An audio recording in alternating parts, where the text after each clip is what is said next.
Hi മക്കളെ, നമ്മൾ KEAM exam എടുക്കാനായിട്ടുണ്ട്. നമുക്ക് ഏകദേശം 3-4 മാസമോളേ ഉള്ളൂ. അപ്പോൾ ഏതൊരു എക്സാമിൻ്റെയും പാറ്റേൺ നമുക്ക് അറിയണമെന്നുണ്ടെങ്കിൽ നമ്മൾ അതിൻ്റെ PYQ ക്വസ്റ്റ്യൻസ് മാക്സിമം എന്ത് ചെയ്യണം, വർക്കൗട്ട് ചെയ്യണം.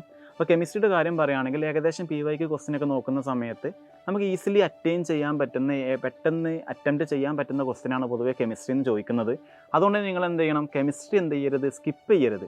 എല്ലാ ടോപ്പിക്കും പഠിക്കുകയാണെങ്കിൽ നമുക്ക് എന്ത് ചെയ്യാൻ പറ്റും, സ്കോർ ചെയ്യാൻ പറ്റും.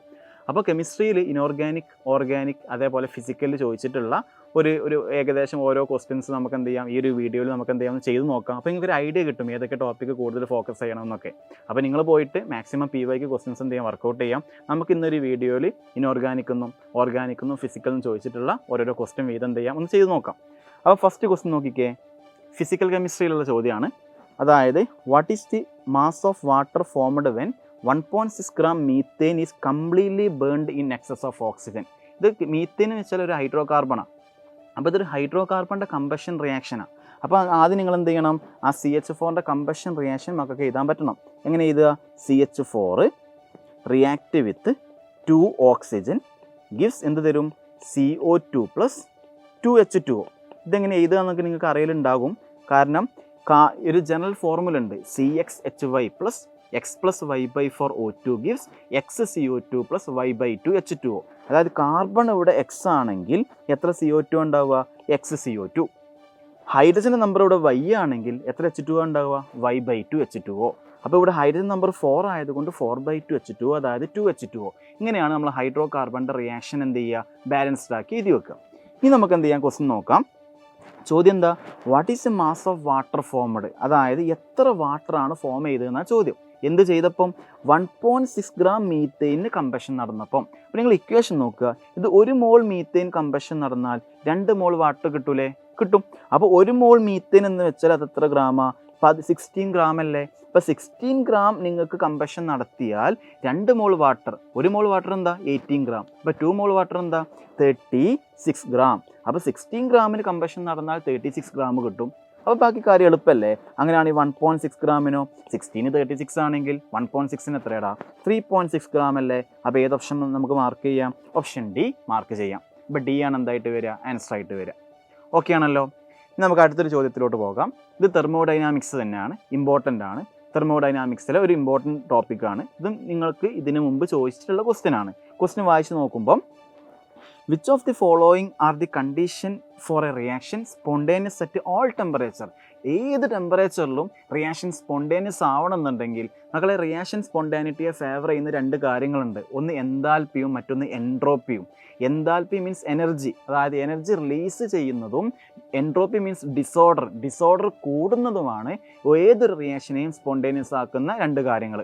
അപ്പോൾ ആ 2 കാര്യങ്ങളും ഫേവറബിൾ ആണെങ്കിൽ ഡെൽറ്റ എപ്പോഴാണ് ഫേവറബിൾ ആവുക, എൻതാൽപ്പി റിലീസ് ചെയ്യുന്നതും എൻട്രോപ്പി കൂടുന്നതുമാണ് ഫേവറബിൾ കണ്ടീഷൻ. അപ്പോൾ 2 കാര്യം ഫേവറബിൾ ആണെങ്കിൽ ടെമ്പറേച്ചറിന് അവിടെ റോളില്ല. എപ്പോഴും ഏത് ടെമ്പറേച്ചറിലും റിയാക്ഷൻ എന്തായിരിക്കും, സ്പോണ്ടേനിയസ് ആയിരിക്കും. അപ്പം എൻതാൽപ്പി ഫേവറബിൾ ആവണമെന്നുണ്ടെങ്കിൽ ΔH ഷുഡ് ബി റിലീസ്ഡ്, അതായത് നെഗറ്റീവ് ആയിരിക്കണം. എൻട്രോപ്പി ഫേവറബിൾ ആവണമെന്നുണ്ടെങ്കിൽ എൻട്രോപ്പി ഷുഡ് ബി ഇൻക്രീസ്ഡ്, അതായത് എൻട്രോപ്പി കൂടണം, അതായത് പോസിറ്റീവ് ആവണം. അപ്പോൾ ΔH നെഗറ്റീവും ΔS പോസിറ്റീവും അത് രണ്ടും ഫേവറബിളാണ്. അങ്ങനെയാണെങ്കിൽ ഏത് ടെമ്പറേച്ചറിലും റിയാക്ഷൻ എന്തായിരിക്കും, സ്പോണ്ടേനിയസ് ആയിരിക്കും. അപ്പോൾ ഏത് ഓപ്ഷനാണ് മാർക്ക് ചെയ്യുക, ഓപ്ഷൻ B എന്ത് ചെയ്യുക, മാർക്ക് ചെയ്യാം. B ആണ് എന്തായിട്ട് വരിക, ആൻസർ ആയിട്ട് വരിക. ഓക്കെ ആണല്ലോ. അടുത്തത് ഇതേത് ചോദ്യം നോക്കിക്കേ, കെമിക്കൽ ബോണ്ടിങ്ങിലെ ചോദ്യം, ഇനോർഗാനിക് കെമിസ്ട്രിയിലുള്ള ചോദ്യം. കെമിക്കൽ ബോണ്ടിങ്ങിൽ എപ്പോഴും വരുന്നൊരു പാറ്റേൺ ഉണ്ട് കേട്ടോ. അതായത് VBT ചോദിക്കാറുണ്ട്, VSCPR ചോദ്യങ്ങൾ വരാറുണ്ട്, അതേപോലെ MOT എന്നും ക്വസ്റ്റ്യൻ നല്ലപോലെ ചോദിക്കാറുണ്ട്. ആ 3 തിയറിയും അതേപോലെ അതിന് കൂടാതെ നമ്മൾ എന്ത് ചെയ്യുക, ഡൈപോൾ മൊമെൻ്റ് എന്നുള്ള ടോപ്പിക്കും നിങ്ങൾ എന്ത് ചെയ്യണം, ഫോക്കസ് ചെയ്ത് പഠിക്കണം. അത് നല്ലപോലെ ക്വസ്റ്റ്യൻസ് റിപ്പീറ്റ് ചെയ്ത് ചോദിക്കാറുണ്ട്. ഈ ക്വസ്റ്റ്യൻ നോക്കാം, the molecule which has seesaw സ്ട്രക്ചറാണ്. അപ്പോൾ നമുക്ക് എളുപ്പമാണ്, ഞാൻ ഡയറക്റ്റായിട്ട് ആൻസറിലോട്ട് പോവുകയാണ്. SO4 നോക്കിക്കേ. SO4 എന്ന് പറയുമ്പോൾ സൾഫറാണ്. സൾഫറിൻ്റെ അവസാന ഷെല്ലിൽ 6 ഇലക്ട്രോണാണ് ഉണ്ടാവുക. ആ സൾഫറിൻ്റെ അടുത്ത് 4 ഫ്ലോറിൻ ഉണ്ട്. അപ്പോൾ സൾഫർ അവിടെ 4 ബോണ്ട് ഉണ്ടാക്കി. 4 ബോണ്ട് ഉണ്ടാക്കിയതിന് ശേഷം സൾഫറിൻ്റെ അടുത്ത് അവിടെ എന്തുണ്ട്, ഒരു ബോണ്ട് ഉണ്ടാക്കാൻ ഒരാൾ 1 ഇലക്ട്രോൺ കോൺട്രിബ്യൂട്ട് ചെയ്യും. സൾഫറിൻ്റെ അവസാന ഷെല്ലിൽ 6 ഇലക്ട്രോൺ ഉണ്ട്. ഈ സൾഫർ 4 ബോണ്ട് ഉണ്ടാക്കാൻ വേണ്ടി 4 ഇലക്ട്രോൺ എന്ത് ചെയ്തു, കോൺട്രിബ്യൂട്ട് ചെയ്തു. അപ്പം 4 ബോണ്ട് ഉണ്ടാക്കി, ബാക്കി അവിടെ 2 ഇലക്ട്രോൺ ഉണ്ട്. ബോണ്ട് ഉണ്ടാക്കാത്ത 2 ഇലക്ട്രോൺ വിളിക്കുന്ന പേരാണെന്ത്, ലോൺ പെയർ. അപ്പോൾ സൾഫറിൻ്റെ അടുത്ത് 4 ബോണ്ടും ഒരു ലോൺ പെയറും ഉണ്ട്. അപ്പോൾ അയാൾ ഏത് ഫോർമാറ്റാ? 4 ബോണ്ടും ഒരു ലോൺ പെയറും. 4 ബോണ്ടും ഒരു ലോൺ പെയർ എന്ന് പറയുമ്പോൾ നിങ്ങൾ പഠിച്ചിട്ടുണ്ടായിരിക്കണം എന്ത്? 4 ബോണ്ടും ഒരു ലോൺ പെയറും അല്ലേ മക്കളെ? അങ്ങനെ സമയത്ത് നമ്മൾ ലോൺ പെയറിനെ എവിടെ വെക്കേണ്ടത്? ഇക്വിറ്റോറിയൽ പൊസിഷനിലാണ് വെക്കേണ്ടത്. അപ്പോൾ 4 ബോണ്ടും ഒരു ലോൺ പെയറും ഈ ഷേപ്പാണ്. നിങ്ങൾ പഠിച്ചിട്ടുണ്ടാവും, ഡീറ്റെയിൽ ആയിട്ട് നിങ്ങൾ ക്ലാസ്സിൽ പഠിച്ചിട്ടുണ്ടാകും. ഈ ഷേപ്പിനെ വിളിക്കുന്ന പേരാണെന്ത്? Seesaw shape. അപ്പോൾ സീസോ ഷേപ്പ് വരുന്ന ഓപ്ഷൻ ഏതാ? ഓപ്ഷൻ ബി നമുക്ക് എന്ത് ചെയ്യാം? മാർക്ക് ചെയ്യാം. ഓപ്ഷൻ ബി ആണ് എന്തായിട്ട് വരിക? ആൻസർ ആയിട്ട് വരിക. ഓക്കെ ആണല്ലോ. അടുത്തത് ഓർഗാനിക്കിലെ ഒരു ക്വസ്റ്റ്യൻ ആണ്. In which of the following reaction Lindlar catalyst is used? Lindlar catalyst means poison, അതായത് പല്ലേഡിയം എന്നുള്ള കാറ്റലിസ്റ്റിനെ അങ്ങോട്ട് ഇൻഹിബിറ്റർ ആഡ് ചെയ്തതിന് ശേഷം കിട്ടുന്ന കാറ്റലിസ്റ്റാണ്, അല്ലെങ്കിൽ പോയിസൺ ആഡ് ചെയ്തതിന് ശേഷം കിട്ടുന്ന കാറ്റലിസ്റ്റാണ് എന്ത്? ലിൻഡിലാറിൻ്റെ കാറ്റലിസ്റ്റ്. അപ്പോൾ ലിൻഡിലാർ കാറ്റലിസ്റ്റിൻ്റെ ഫംഗ്ഷൻ എന്താ? പാർഷ്യൽ റിഡക്ഷൻ നടത്തുന്ന ആൾക്കാരാണ്. അതായത് ട്രിപ്പിൾ ബോണ്ടിന് കംപ്ലീറ്റ് റിഡക്ഷൻ നടന്നാൽ സിംഗിൾ ബോണ്ടാണ് കിട്ടുക. പക്ഷേ ട്രിപ്പിൾ ബോണ്ടിന് നിങ്ങൾ ഡബിൾ ബോണ്ട് ആക്കി മാറ്റിയാൽ മതി എന്നുണ്ടെങ്കിൽ കംപ്ലീറ്റ് റിഡക്ഷൻ നടക്കണ്ട, പാർഷ്യൽ റിഡക്ഷൻ നടന്നാൽ മതി. അപ്പോൾ പാർഷ്യൽ റിഡക്ഷൻ നടക്കാൻ നമ്മൾ കാറ്റലിസ്റ്റിനെ പോയിസൺ ആഡ് ചെയ്യും. H2 പല്ലേഡിയത്തിൻ്റെ കൂടെ ഒരു പോയിസൺ ആഡ് ചെയ്യും. അതിനെ വിളിക്കുന്ന പേരാ ലിൻഡിലാർ കാറ്റലിസ്റ്റ്. അപ്പോൾ പാർഷ്യൽ റിഡക്ഷൻ എവിടെയാണോ നടന്നത് അവിടെയാണ് നമുക്ക് ലിൻഡിലാർ കാറ്റലിസ്റ്റിന് ആവശ്യം വരിക. പാർഷ്യൽ റിഡക്ഷൻ എവിടെ നടന്നത്? ഇത് ട്രിപ്പിൾ ബോണ്ട് അല്ലേ? ട്രിപ്പിൾ ബോണ്ട് ഇവിടെ ഡബിൾ ബോണ്ട് ആയിട്ടല്ല മാറിയത്. ഇപ്പോൾ ട്രിപ്പിൾ ബോണ്ട് ഡബിൾ ബോണ്ട് ആയിട്ട് മാറുന്നത് പാർഷ്യലാണ്, അല്ലെങ്കിൽ ട്രിപ്പിൾ ബോണ്ട് സിംഗിൾ ബോണ്ട് ആയിട്ട് മാറും കംപ്ലീറ്റ് നടക്കുകയാണെങ്കിൽ. അപ്പം പാർഷ്യൽ റിഡക്ഷൻ നടന്ന ഭാഗത്താണ് ലിൻഡിലാർ കാറ്റലിസ്റ്റിന് ആവശ്യം വരുന്നത്. അപ്പോൾ ഓപ്ഷൻ ഇ ആണ് എന്ത് ചെയ്യുക? മാർക്ക് ചെയ്യുക.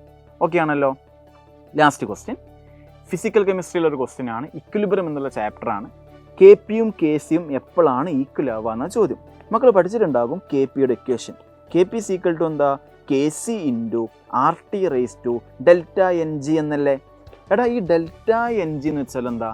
പ്രൊഡക്റ്റിലുള്ള ഗ്യാഷ്യസ് മോളിൻ്റെ എത്ര ഗ്യാഷ്യസ് മോൾ ഉണ്ടോ അതേ മൈനസ് റിയാക്റ്റൻസിൽ എത്ര ഗ്യാഷ്യസ് മോൾ ഉണ്ട് അത് മൈനസ് ചെയ്ത് കിട്ടുന്ന ആളെ വിളിക്കുന്ന പേരാ ഡെൽറ്റ എൻ ജി. അപ്പോൾ ഈ ഡെൽറ്റ എൻ ജി 0 എന്ന് മക്കൾ വിചാരിക്കും. ഏട്ടാ ഇത് 0 ആണെങ്കിൽ ആർ ടി റേസ് ടു 0 എന്താ? 1 അല്ലേ? അപ്പോൾ ഇത് മൊത്തം 1 ആയി പോലെ. അപ്പോൾ K P equal to K C കിട്ടൂലേ? അപ്പോൾ ഡെൽറ്റ എൻ ജി 0 ആണെങ്കിൽ നമുക്ക് K P equal to K C എന്ന് എഴുതാം. ഡെൽറ്റ എൻ ജി 0 ആവുന്ന ഓപ്ഷൻ നോക്കിക്കേ. ഓപ്ഷൻ ഇ നോക്കിക്കേ. ഇവിടെ 2 ഗ്യാഷ്യസ് പ്രൊഡക്റ്റ് ഉണ്ട്.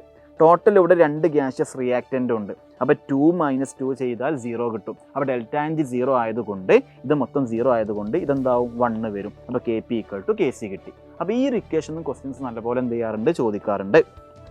അപ്പോൾ നമ്മൾ ഈ വീഡിയോ ചെയ്ത് എന്തിനാണെന്ന് വെച്ചാൽ നിങ്ങൾ ക്വസ്റ്റ്യൻ പ്രാക്ടീസ് ചെയ്ത് പഠിപ്പിക്കാനല്ല ആക്ച്വലി ഉദ്ദേശിക്കുന്നത്. അതായത് വരുന്ന ക്വസ്റ്റ്യൻസ് ഒക്കെ സിമ്പിൾ ക്വസ്റ്റ്യനാണ്. അപ്പോൾ ആ സിമ്പിൾ ക്വസ്റ്റ്യൻ ആയതുകൊണ്ട് തന്നെ പഠിച്ചാൽ നിങ്ങൾക്ക് എന്ത് ചെയ്യാൻ പറ്റും? സ്കോർ ചെയ്യാൻ പറ്റും. അതുകൊണ്ട് കെമിസ്ട്രി നിങ്ങൾ ഒരിക്കലും സ്കിപ്പ് ചെയ്യരുത്. ഓരോ ടോപ്പിക്കും പോയിട്ട് പഠിക്കുക. 1-2 ക്വസ്റ്റ്യനൊക്കെ ടഫായിട്ട് വരുള്ളൂ. ബാക്കിയുള്ള മിക്ക ക്വസ്റ്റ്യൻ ഇതൊക്കെ എക്സാമ്പിളാണ്. ഇതൊക്കെ എളുപ്പമുള്ള ക്വസ്റ്റ്യൻ അല്ലേ? പെട്ടെന്ന് നിങ്ങൾക്ക് സ്വന്തമായിട്ട് ചെയ്യാൻ പറ്റുന്ന ക്വസ്റ്റ്യനാണ്. അപ്പോൾ മാക്സിമം പോയിട്ട് എന്ത് ചെയ്യുക? പഠിക്കുക. കെമിസ്ട്രി ഒരിക്കലും സ്കിപ്പ് ചെയ്യരുത്. വീണ്ടും വീണ്ടും പഠിക്കുക. പഠിച്ചാൽ സ്കോർ ചെയ്യാൻ പറ്റും. ഓക്കെ, അപ്പോൾ നമുക്ക് വേറൊരു വീഡിയോ ആയിട്ട് വേറൊരു സെക്ഷനിൽ കാണാം. All the best. നല്ല അടിപൊളിയായിട്ട് പഠിക്കുക കേട്ടോ.